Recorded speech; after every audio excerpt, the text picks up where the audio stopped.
Dalam nama Bapa dan Putra dan Roh Kudus. Amin.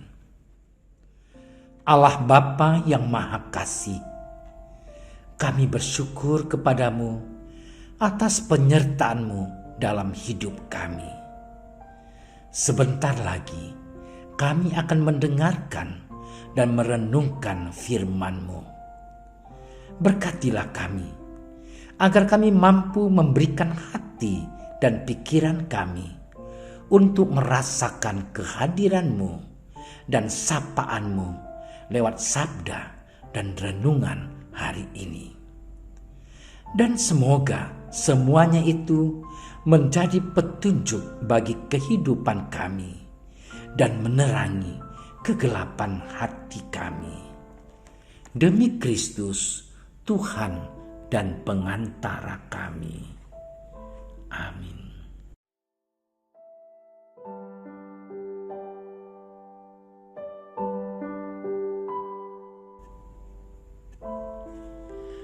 Pada awal karyanya, Yesus beserta murid-muridnya tiba di Kapernaum. Setelah hari Sabat mulai, Yesus segera masuk ke dalam rumah ibadat dan mengajar. Mereka takjub mendengar pengajarannya, sebab ia mengajar mereka sebagai orang yang berkuasa, tidak seperti ahli-ahli Taurat. Pada waktu itu, di dalam rumah ibadat itu, ada seorang yang kerasukan roh jahat. Orang itu berteriak, "Apa urusanmu dengan kami, hai Yesus orang Nazaret? Engkau datang hendak membinasakan kami. Aku tahu siapa engkau, yang kudus dari Allah." Tetapi Yesus menghardiknya, katanya, "Diam, keluarlah daripadanya." Roh jahat itu menggoncang-goncang orang itu, dan sambil menjerit dengan suara nyaring, ia keluar daripadanya. Mereka semua takjub, sehingga mereka memperbincangkannya. Katanya, "Apa ini? Suatu ajaran baru." Ia berkata-kata dengan kuasa. Roh-roh jahat pun diperintahnya, dan mereka taat kepadanya. Lalu tersebarlah dengan cepat kabar tentang dia ke segala penjuru di seluruh Galilea. Demikianlah Injil Tuhan.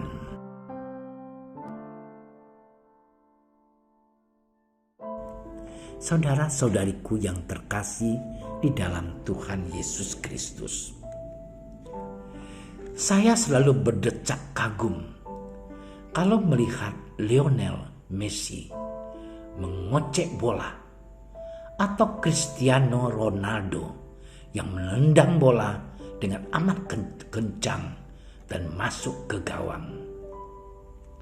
Saya juga kagum mendengar suara indah Lyodra Ginting, gadis asal Karo, juara Indonesian Idol 2019-2020, yang selalu menyanyikan lagu-lagu dengan merdu dan powerful.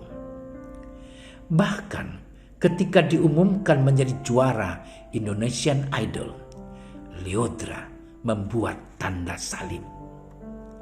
Hal yang sungguh membanggakan sebagai umat beriman. Dan tokoh lain yang saya suka adalah Marcus dan Kevin Sanjaya, atlet bulu tangkis yang mengharumkan bangsa Indonesia dengan berbagai gelar kejuaraan bulu tangkis dunia.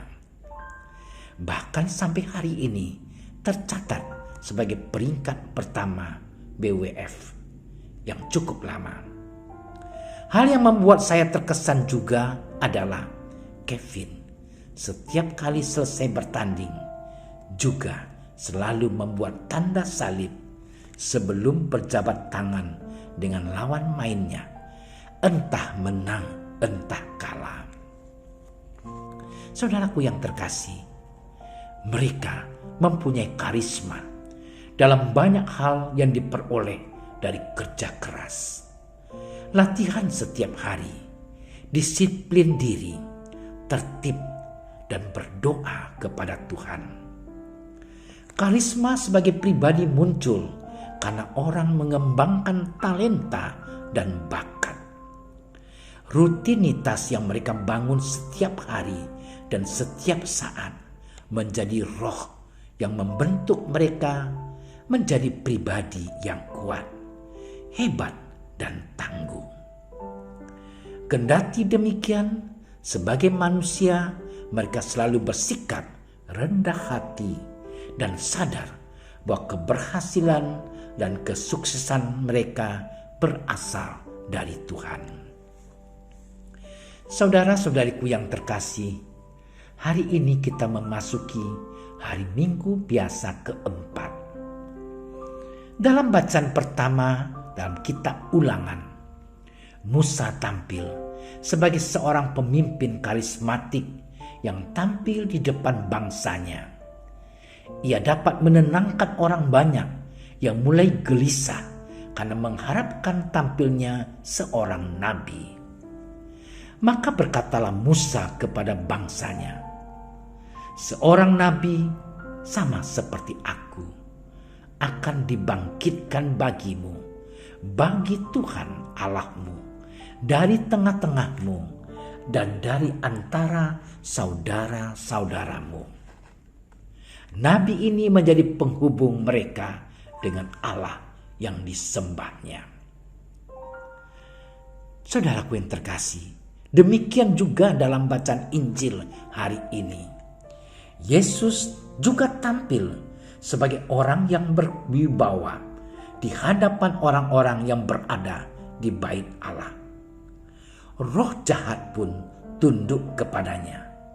Maka orang-orang takjub mendengar pengajarannya.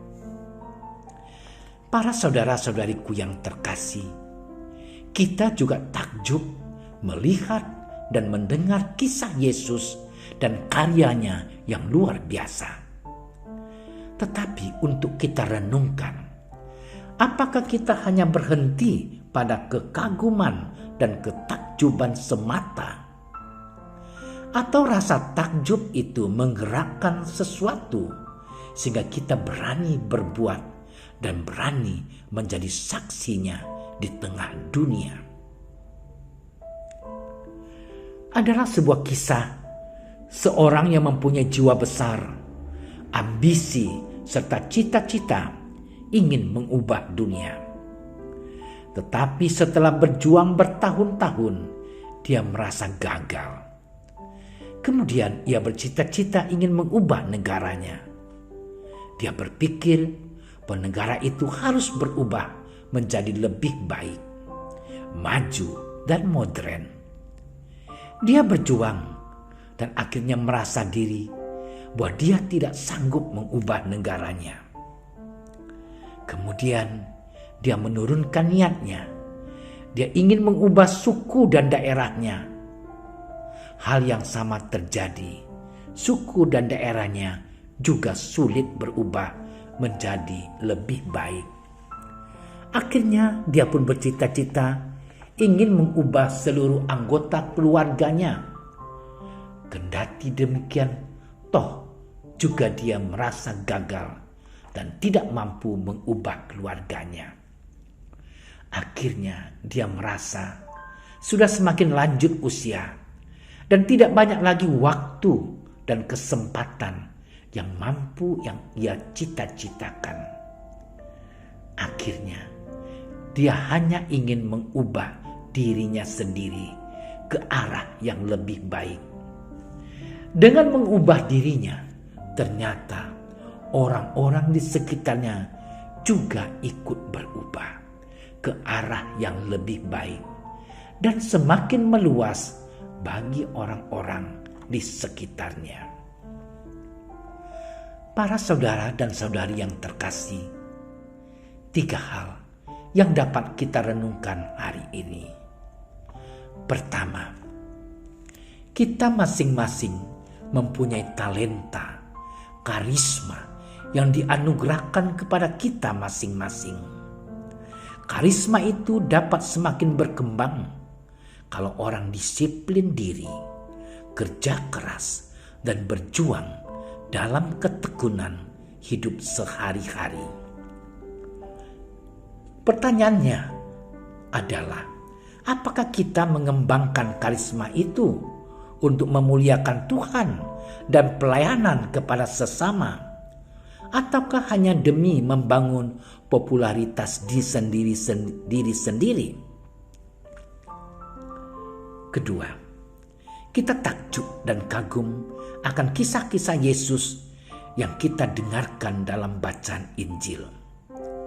Firman Tuhan selalu kita dengarkan setiap hari Minggu, bahkan setiap hari bagi yang mendengarnya.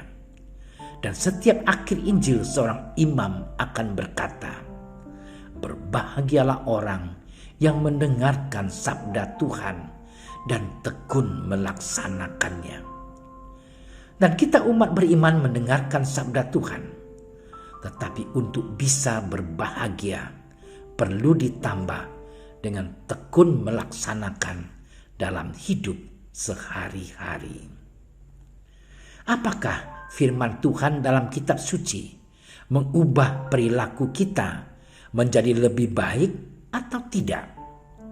Atau hanya berhenti pada kekaguman saja, sehingga pelaksanaan dalam hidup sehari-hari kosong dan tidak bergema?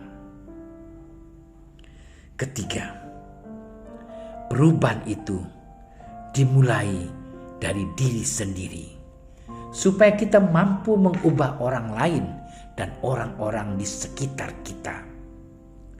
Bukankah untuk menjadi seorang pemimpin sebuah negara, orang harus bisa memimpin diri sendiri dan keluarganya?